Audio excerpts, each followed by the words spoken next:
இதுவரையிலும் எவ்வளோ முதலமைச்சர் இருந்தாங்க. எனக்கு தெரிஞ்சு 438 திட்டம்லாம் வந்து கேபினெட் மீட்டிங்கில் வச்சு டிஸ்கஸ் பண்ணதே கிடையாது. சரி, ப்ராக்டிக்கலாக நாட் பாசிபிளுங்க. நீங்கள் 1.25 மணி நேரத்தில் வந்து நான் விவாதம் பண்ணோம், அதை வந்து டிஸ்கஸ் பண்ணோம் அப்படின்னா யார் நம்புவாங்க? இன்னொன்றுங்க, 35 மினிஸ்டர் ரைட்டுங்களா? அதில் 30 மினிஸ்டர் பேசுகிறாங்கன்னா கூட ஆளுங்க 3 நிமிஷம் பேசியிருந்தால் என்னாச்சு? 90 நிமிஷம், 1.5 மணி நேரம். அப்புறம் முதலமைச்சர் ஒரு 10 நிமிஷம், எவ்வளோ ஆச்சு? கிட்டத்தட்ட 2 மணி நேரம் ஆயிடுச்சு. எப்படி 1 hour 20 மினிட்ஸ்லாம் பண்ணுறேன்னா இல்லை, செம்ம ஸ்பீடுங்க. நிர்வாகம் அருமையாக போகுது. நல்லா எனக்கு புரியல. இது வந்து இந்த எந்திரன் படம் பார்த்த மாதிரி இருக்குது. எந்திரன் படத்தில் புக்கை எடுத்து இப்படி திருப்புவார். இப்போ இந்த சனா கேரக்டர் வந்து கேட்கும், ஃபஸ்ட்டியா அப்படின்னாப்புல. அது மாதிரி இருக்குது. இந்த திட்டங்கள்லாம் மக்களுக்கு வரும்போது தான் தெரியும். செங்கோட்டையன் வெளிப்படையாகவே கேட்குறாரு, என்ன பிரச்சனை இருக்குங்க? 20 நாள் ஆச்சு, உங்கள் வீட்டில் என்ன பிரச்சனை? உங்கள் வீட்டில் ஒரு பிரச்சனை இல்லையா? அப்புறம் நீங்கள் பொருளையை கிளப்புறீங்க அப்படின்னு கேட்குறாரு. இல்லைங்க, வீட்டில் பிரச்சனை இல்லையா? இப்போ சூலூரில் ஒரு குழந்தை செத்துச்சு. அப்புறமா வந்து திருவண்ணாமலை கிட்ட ஒரு பெண்மணி அவரோட நண்பர்கிட்ட போகும்போது அவர் தனியாக கூப்பிட்டு போய் கஞ்சா போதையை போட்டு நாசனம் பண்ணியிருக்கிறாங்க. பாலியல் சீண்டல் அங்கங்கே வந்துக்கிட்டு இருக்குது. மது போதையில் என்ன பண்ணுறதுனே தெரியாமல் ஒரு பெண்ணை வந்து கார் ஏற்றி கொலை பண்ணுறாங்க. அதுக்கப்புறம் அங்கங்கே வந்து கரண்ட்டு கட்டு பிரச்சனை நடக்குது. இதெல்லாம் பிரச்சனையே தெரியலையா? முதலமைச்சரை காப்பாற்றுறீங்க. முதலமைச்சர் வந்து இப்போ ஆசை கேட்குறாரு, பத்திரிகையாளரை சந்திக்கிற தைரியம் இருக்குதா, தெம்பு இருக்குதா, ஏன் ஓடி ஒளிறீங்கன்னு கேட்குறீங்க. இவ்வளவு கேட்டதுக்கு பிறகும் அதை வந்து நாங்கள் கடந்து போவோன்னா அப்போ உண்மையிலே அவ்வளோ டொனால்ட் டொக்கு மாதிரி இருக்கிறீங்க. நீங்கள் பேசுகிறது பார்த்தா பயங்கரமாக பேசுகிறது.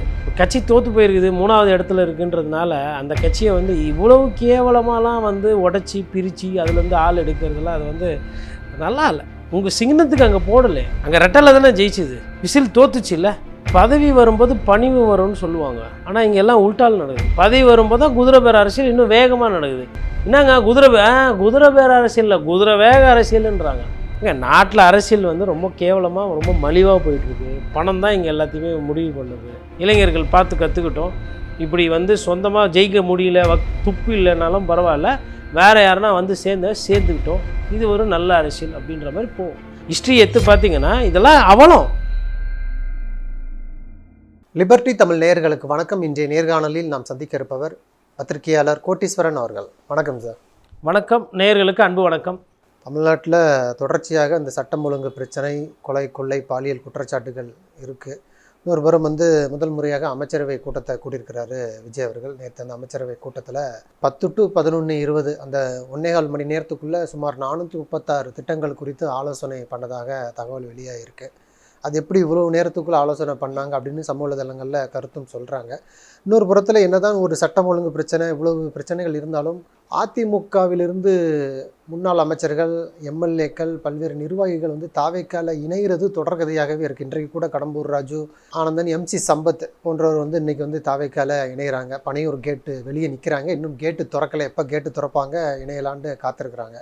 நீங்கள் எப்படி நான் பார்க்குறீங்க? அந்த சட்டம் ஒழுங்கு பிரச்சனை இவ்வளோ புதாகரமாக இருக்குது. இன்னொரு புறம் அதிமுக உடைத்து கொண்டு பல்வேறு தரப்பில் வந்து தாவேக்கால இணைகிறது, உங்களுடைய பார்வை என்ன? ஒரு நீண்ட நெடிய கேள்வி கேட்டிருக்கீங்க நெறியாளர். ஒவ்வொன்றா பார்ப்போம். முதல்ல வந்து இன்றைக்கி நாட்டில் வந்து நிறைய பிரச்சனைகள் இருக்குது. அதாவது சட்ட ஒழுங்கு பிரச்சனை, மின்சார தட்டுப்பாடு, அப்புறம் வேலைவாய்ப்பு, அதுக்கப்புறமா வந்து வீடுகள் வந்து ஒதுக்கப்படலை, விவசாயிகள் கடன் ரத்து, விவசாயிகளுக்கு நீர் ஆதாரம் எந்தளவுக்கு கிடைக்கும், என்ன ஏது, இதெல்லாம் வந்து இருக்கிற பிரச்சனை. இதில் புதிய பிரச்சனைன்றது வந்து இதெல்லாம் பழைய பிரச்சனை, அப்படியே தொடர்கதையாக இருக்குது. இதுக்கு என்ன தீர்வு அப்படின்றது தான் இன்றைக்கி முக்கியமான கேள்வி. ஆனால் அதை தாண்டி வந்து பார்த்திங்கன்னா அந்த குதிரை பேர் அரசியல் என்ற அந்த குற்றச்சாட்டு இருந்தது. அதாவது அதிமுகவிலேருந்து பிரித்து நிறைய பேர் போய் சேர்றது அப்படின்றது. ஸோ அந்த நடவடிக்கை ஒரு சைடு நடந்துக்கிட்டு இருக்கு. ஒரு சைடு வந்து அமலாக்கத்துறை விசாரணை, முன்னாள் திமுக அமைச்சர்கள் மீது என்ன நடவடிக்கை அப்படின்னு மூணு விஷயங்கள் நடக்கும். இப்போ இது ஒன்றா பார்ப்போம். ஒன்றா பார்க்கும்போது பார்த்திங்கன்னா முதல்ல வந்துட்டு நேற்று நடந்த கேபினெட் மீட்டிங், அதில் 400க்கும் மேற்பட்ட திட்டங்களை வந்து ஆலோசனை பண்ணியிருக்காங்க. ஒரு 1.25 மணி நேரத்தில் வந்து ஆலோசித்து ஒரு சில முடிவுகள்லாம் எடுத்திருக்காங்க. பொதுவாக கேபினெட் மீட்டிங்கில் பார்த்திங்கன்னா மொத்தம் இவ்வளோ 400 திட்டம்லாம் வந்து டிஸ்கஸே பண்ண மாட்டாங்க. அப்போது ஒன்று உங்களுக்கு யாரும் சரியாக சொல்லலையா, இல்லை நீங்கள் யோசிச்சு பாருங்களேன், 400 திட்டத்தை 436 ஒவ்வொன்றா படித்து ஒரு பேரா வச்சுக்கோங்களேன் ஒரு திட்டத்துக்கு. இப்போ உதாரணத்துக்கு இப்போ ஒகேனக்கல் குடிநீர் திட்டம் அப்படின்னு ஒன்று இருக்குதுன்னா, ஒகேனக்கல் குடிநீர் திட்டத்தில் வந்து எவ்வளோ தண்ணி வரும், இது எந்தெந்த கிராமத்துக்கு போகும், எவ்வளோ திட்ட மதிப்பீடு, எவ்வளோ செலவாகும், இது எப்படி நபார்டில் காசு வாங்கி பண்ண போகிறீங்களா, இல்லை உள்ளாட்சியோட ஃபண்டா, இல்லை மத்திய அரசு ஜல்ஜீவன் கீழே காசு கொடுக்குதா, முதற்கட்டமாக எங்கே செய்ய போகிறீங்க, எவ்வளோ கிலோமீட்ரு, பயனாளிகள் எவ்வளோ, இரண்டாம் கட்டம் எப்படி, எப்போ ஆரம்பிக்கிறோம், எப்போ முடிகிறோம், டெண்டரு. நான் வந்து படபடன்னு பேசுகிறேன். ஒரு திட்டத்துக்கு ஒரு குடி தண்ணீர் கொடுக்குற ஒரு திட்டம்னா இவ்வளோ. இப்போ இதே வந்து பஸ்ஸு வாங்க போகிறீங்க. அதாவது எந்த இடத்துலேருந்து எந்த இடம் ஓட்ட போகிறீங்க. இப்போ பஸ்ஸு வந்து மதுரைக்கு வாங்க போகிறீங்க, 50 பஸ்ஸு வாங்க போகிறீங்க. அது செமி கண்டக்டரா, அது செமி ஏசி ஸ்லீப்பரா, இல்லை ஃபுல் ஏசியா, இல்லை சாதா பஸ்ஸா, லோ ஃப்ளோரா, அதில் வந்து மாற்றுத்திறனாளிகள் போக முடியுமா முடியாதா, அது டைமென்ஷன் என்ன, சேஸ் என்ன, எவ்வளோ வண்டி கொள்முதல் பண்ண போகிறோம், முதற்கட்டமாக எவ்வளோ பணம் கொடுப்போம், எவ்வளோ நாள் ஒப்பந்தம், அதுக்கு மெயின்டெனன்ஸ் யார், தனியார்கிட்ட மெயின்டெனன்ஸ் கொடுக்க போகிறோமா, இல்லை நம்மளே மெயின்டெனன்ஸ் பண்ண போகிறோமா, அதுக்கப்புறமா வங்கி கடனில் வாங்க போகிறோமா, இல்லை சொந்த மூலதனத்தில் வாங்க போகிறோமா, இல்லை அது என்ன கதை, அது டீசலில் ஓடுமா, இல்லை வந்து அது வந்து க்ரீன் கேஸு, இல்லை அந்த மாதிரி ஹைட்ரஜன் அந்த மாதிரி எதுனா திட்டம் இருக்கா. ஒரு 50 பஸ்ஸு வாங்கினோன்னா இவ்வளோ நேரம்.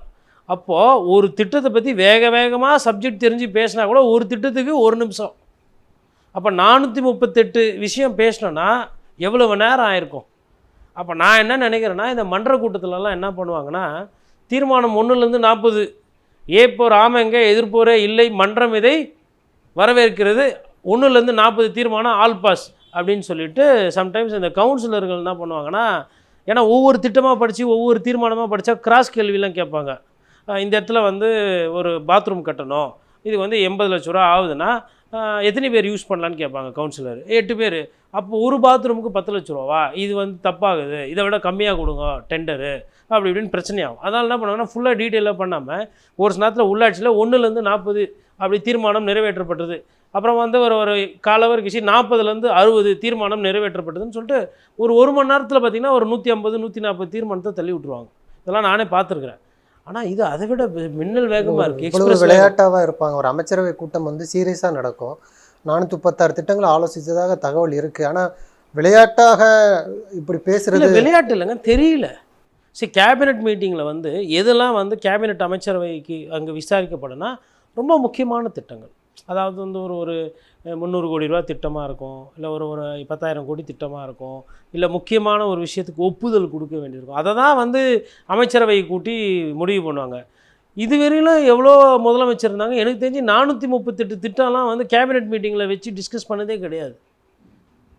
அப்போ என்ன செய்கிறீங்க, யாருன்னா உங்களுக்கு அட்வைஸ் பண்ணுறாங்களா, இதெல்லாம் தெரிஞ்சு செய்கிறீங்களா நிர்வாகத்தில், தெரியாமல் சரி, ப்ராக்டிக்கலாக நாட் பாசிபிளுங்க. 438 திட்டத்தை வந்து நீங்கள் 1.25 மணி நேரத்தில் வந்து நான் விவாதம் பண்ணோம், அதை வந்து டிஸ்கஸ் பண்ணோம் அப்படின்னா யார் நம்புவாங்க? அப்போ நீங்கள் என்ன பண்ணியிருக்கீங்கன்னா, ஃபைலெல்லாம் எடுத்துன்னு போய் வச்சுட்டு, ஃபைல் எல்லார் டேபிள்லையும் இருக்கும், இதில் இது அப்புறம் மிச்சரு டீ காஃபிலாம் சாப்பிட்டுட்டு, சரி அந்த 48வது திட்டம் இது, அப்புறம் 93வது திட்டத்தில் அது இருக்குது, அதுக்கப்புறம் 108வது திட்டம் இந்த வேலைவாய்ப்பு சம்மந்தமாக இருக்குது, இந்த பணி நியமனம் இதெல்லாம், அப்புறம் திருப்பி மறுபடியும் 200வது திட்டம், அப்புறம் 300வது திட்டம், அப்புறம் 438 இப்படி பேசி இப்படி சாப்பிட்டுட்டு கிளம்பிட்டீங்க. இதுதான் உண்மை. ஃபர்ஸ்ட் ஆஃப் ஆல் வந்து கேபினெட்டுக்கு இவ்வளோ விஷயங்கள் எடுத்துகிட்டு போக வேண்டிய அவசியம் கிடையாது. ஒன்றும் இல்லைங்க, மேயர் அலுவலகத்தில் இந்த சின்ன 10 லட்சம் வேலை 15 லட்சம் வேலைலாம் இனிமேல்ட்டு மேயருக்கு அனுப்பாதீங்க, அதை வந்து கீழே ஜோனல் கமிட்டிலேயே பேசி கவுன்சிலருங்களை அங்கேயே உட்கார வச்சு முடிச்சுட்டு நீங்கள் வந்து ஃபினான்ஸ் டிபார்ட்மெண்ட்டில் அப்ரூவல் வாங்கி பண்ணிக்கோங்கன்னு வாங்க. எதுக்குன்னா ஒரு கிரேடு இருக்கும், எல்லாத்தையும் தூக்கினே எல்லாத்தையும் மேலே எடுத்துன்னு போக முடியாது. ஒரு முதலமைச்சர் உட்கார்ற ஒரு மீட்டிங்கில் வந்து 438 ஃபைல் எடுத்துன்னு போகிறீங்க அப்படின்னா, 36 போகிறீங்கன்னா என்ன விதமான புரிதல்னு எனக்கு இது புரியல. உண்மையிலே 436 திட்டமா இல்லை 406 பக்கமா? 436 பேஜ்னா கூட பரவாயில்ல, ஒரு புக்கு மாதிரி இருக்குது, அதில் ஆளுக்கு 10 பேஜை ப்ரிப்பேர் பண்ணி எல்லாம் டிஸ்கஸ் பண்ணுறாங்க, அந்தந்த துறையில் அந்தந்த அமைச்சர் பேசுகிறாருன்னா கூட. இன்னொன்றுங்க, 35 மினிஸ்ட்ரு ரைட்டுங்களா, அதில் 30 மினிஸ்டர் பேசுகிறாங்கன்னா கூட ஆளுக்கு 3 நிமிஷம் பேசியிருந்தால் என்னாச்சு, 90 நிமிஷம், 1.5 மணி நேரம். அப்புறம் முதலமைச்சர் ஒரு 10 நிமிஷம், எவ்வளோ ஆச்சு, கிட்டத்தட்ட 2 மணி நேரம் ஆயிடுச்சு. எப்படி 1 hour 20 மினிட்ஸ்லாம் பண்ணுறேன்னா ஒன்றும் இல்லை, செம்ம ஸ்பீடுங்க நிர்வாகம், அருமையாக போகுது. இந்த ஸ்பீடில் போனீங்கன்னா இதுக்கு அடுத்து இன்றைக்கி 436, அடுத்த கேபினெட் மீட்டிங்கில் ஒரு 600 திட்டம், ஒரு 1.5 மணி நேரத்தில் ஸ்பீடு கிளியர் பண்ணலாம்.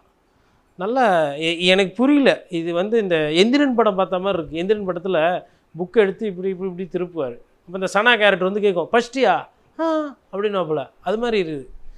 இந்த திட்டங்கள்லாம் மக்களுக்கு வரும்போது தான் தெரியும் எந்த வேகத்தில் இருக்குது. அங்கே பார்த்தா ஒரு சைடு இப்படி, இன்னொரு சைடு பார்த்தா தீப்பந்தத்தை எடுத்து பசங்கள்லாம் வந்து விளையாடின்னு வருது. கேட்டால் கரண்ட் இல்லை ஊரில் போராட்டம்னு. திருவண்ணாமலை கிரிவலத்திலே கரண்ட் இல்லைன்னு டார்ச் அடிச்சுட்டு போகிறாங்க. இது இப்படி இருக்குது. கேட்டால் இவன் 436ன்றாங்க. எனக்கு தெரியல இதனுடைய அந்த தன்மை வந்து பார்க்கல. அதற்கு காரணம் சொல்கிறாங்கல்ல, இப்போ மின்சாரத்தில் பல்வேறு சிக்கல்கள் இருக்குது, ஹார்ட் டிஸ்க் திருட்டு போகுது, உள்ளேருந்து வேலை பார்க்குறாங்க, இவ்வளவு சிக்கல்கள் இருக்குது, நாங்கள் வந்து இன்னும் இது பண்ணிகிட்டு இருக்கோம், சரியான பதில்கள் இன்னும் கொடுப்போம்னு சொல்கிறாருல்ல மின்சாரத்துறை அமைச்சர் சிடி நிர்மல்குமார் சார். அதாவது ஹார்ட் டிஸ்க்கு காணாமல் போனது ஒரு திருட்டு, ரைட்டா? அது திருப்பி கட்சிச்சின்னா அந்த ஹார்ட் டிஸ்க்கு தானே அதில் என்ன இருக்குதோ ரெக்கவர் பண்ண முடியும். ஹார்ட் டிஸ்கே இல்லைனாலும் அந்த டேட்டாவை நீங்கள் திரும்ப பெற முடியும். ஒரு சீஃப் இன்ஜினியரு, ஒரு செக்ஷன் இன்ஜினியரு, ஒரு சூப்பரிண்டென்ட்டுக்கு, எக்ஸிக்யூட்டிவ் இன்ஜினியரு, இதெல்லாம் வந்து டிபார்ட்மெண்ட்டு ஒவ்வொருத்தரோட சைஸுக்கு ஏற்ற மாதிரி இருக்கும். அதுக்கப்புறமா வந்து கட்சியில் வந்து ஏடியில் வந்து நிற்கும் ஒரு ஏரியா இன்ஜினியர்லேருந்து. இப்போ உங்கள் ஏரியாவில் நீ என்னப்பா டிரான்ஸ்ஃபார்மர் போட்ட இந்த லாஸ்ட் 4 வருஷத்தில், உங்கள் ஏரியாவில் எவ்வளோ கேபிள் வாங்கினேன், உங்கள் ஏரியாவில் எவ்வளோ கனெக்ஷன் கொடுத்தீங்க, எவ்வளோ, அப்புறம் நிலக்கரி கொள்முதலில் போய்ட்டு எவ்வளோ கொள்முதல் பண்ணிங்க மாதம் என்ன ஏதுன்னா தெரிஞ்சிடும். அதெல்லாம் வந்து கண்டுபிடிக்க முடியாது, திருப்பி ரெக்கார்டை எடுக்க முடியாதெல்லாம் கிடையாது.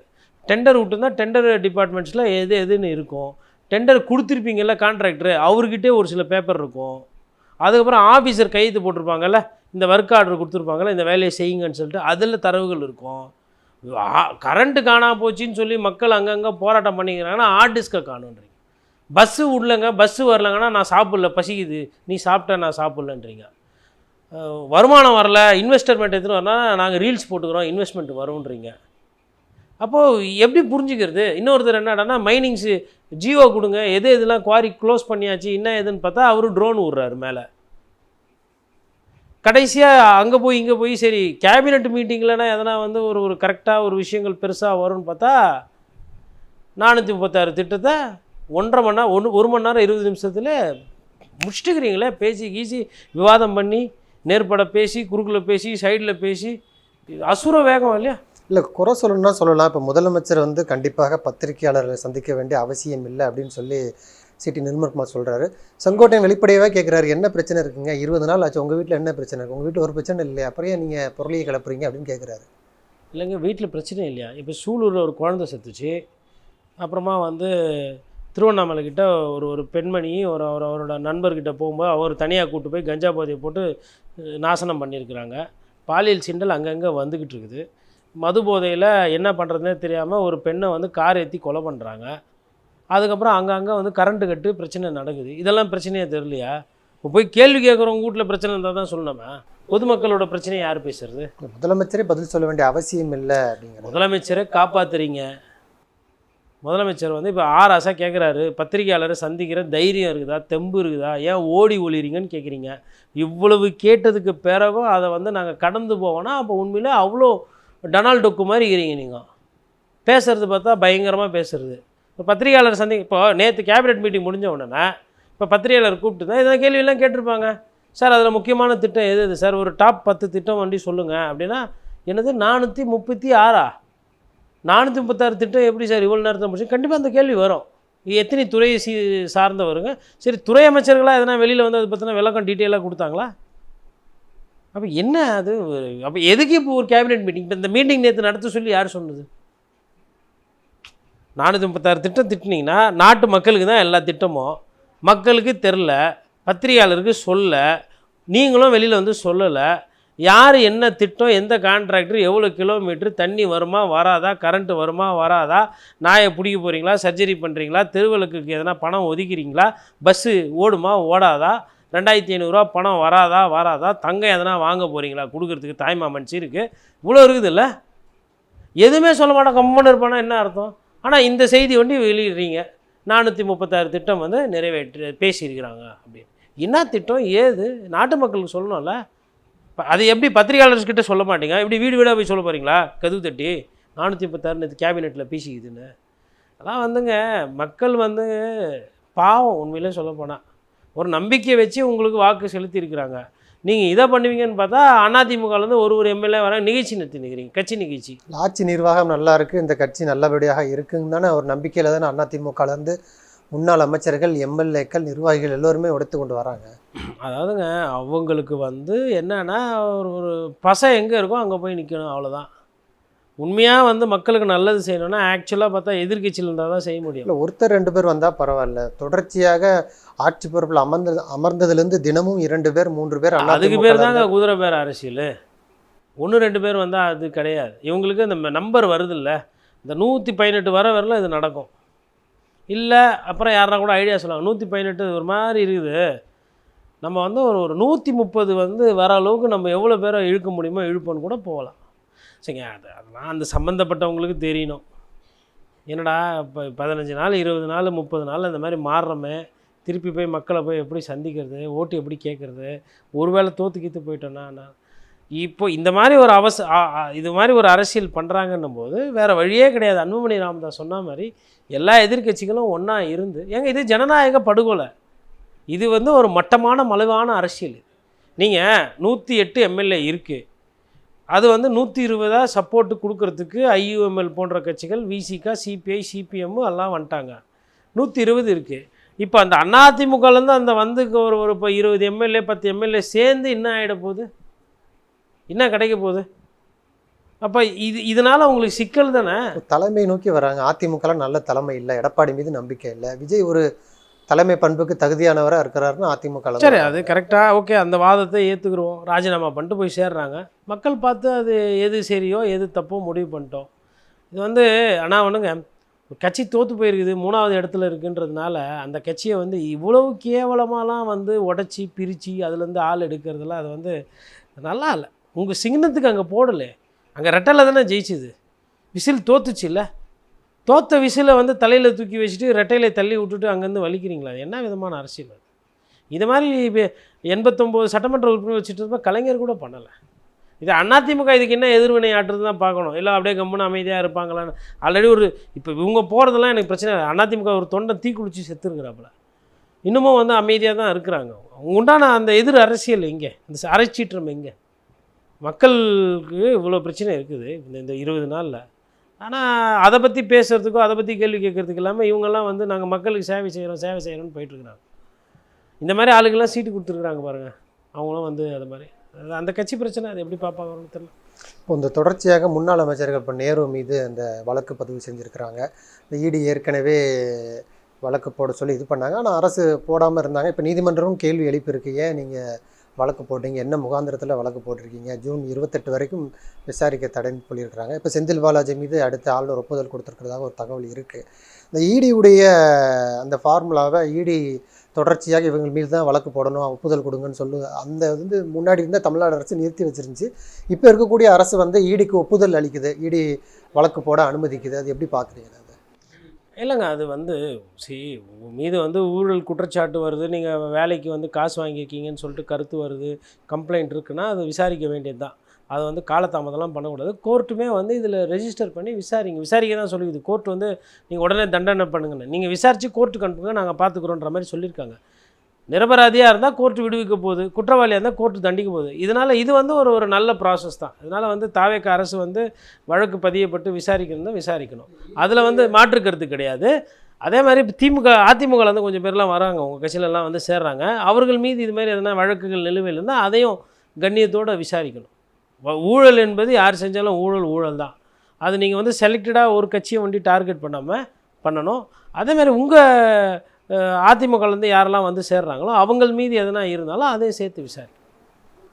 இப்போ தொடர்ச்சியாக இப்போ விஜய்க்கு பதிலடி கொடுக்கும் விதமாக இப்போ உதயநிதி பேசுகிறார், ஆராசா போன்றவர் வந்து பேசுகிறாங்க. ஆனால் அந்த ஜென்சி அரசியல் அப்படின்னு ஒரு அரசியல் போகுது. இன்னொரு புறம் திமுகவும் ஜென்சி அரசியலை கையில் எடுத்தாங்க. இப்போ ஆராசா உதயநிதி போன்றவருடைய அந்த விமர்சனங்களை எப்படி பார்க்குறீங்கன்னா, கடுமையான விமர்சனங்களை இதற்கு முன்பு வைக்காத விமர்சனங்கள்லாம் வைக்கிறாங்க, எப்படி பார்க்குறீங்க? இல்லை, அது வந்து காலத்தின் கட்டாயம். இனிமேல்ட்டு வந்து விஜய் அவர்களை வந்து விமர்சனம் செய்யாத ஒரு அரசியலை வந்து திமுக செய்தது. திமுக செய்த மிகப்பெரிய தவறுகள் அது ஒன்று. அதேமாதிரி அதிமுக செய்த மிகப்பெரிய தவறில் விஜய் அவர்களே நம்பி கெட்டது. அவர் கூட்டணிக்கு வருவாருன்ற அந்த ஒரு எதிர்பார்ப்போட கரூரில் நடந்த அந்த நியாயமான ஒரு சில விஷயத்தை கூட அவங்க வந்து விஜய் பாவன்ற மாதிரி ஒரு நிலைப்பாடு எடுத்தாங்க. அதுக்கப்புறம் தொடர்ந்து தாவேக்காவுக்கு வந்து ஒரு துணையாக இருந்தாங்க. அதுக்கு உண்டான கூலியை தான் இன்றைக்கி அவங்க இது பண்ணிட்டாங்க. சரிங்க, நீங்கள் வந்து எதில் யார் பண்ணுறது சரி, எதில் யார் பண்ணுறது தப்பு அப்படின்னு அந்த ஒரு நீதி வழியில் நேர்மையாக நீங்கள் போயிட்டு இருந்தீங்கன்னா அது வந்து இருக்கும். நீங்கள் ஒரு அரசியல் கணக்கோட வாக்கு வங்கி அரசியல் நீங்கள் பண்ணிங்கன்னா இது மாதிரி தான் வந்து நிற்கும். இப்போ இன்றைக்கி வந்து வேறு வழி இல்லை. இப்போ இன்றைக்கி தாவேக்காவை எந்த கட்சி எதிர்க்கிறதோ அந்த கட்சி தான் அந்த அந்த இடத்த தக்க வைக்க முடியும். அதனால் வேறு வழி இல்லாமல் இன்றைக்கி திமுக வந்து தாவேக்காவை எதிர்க்குது.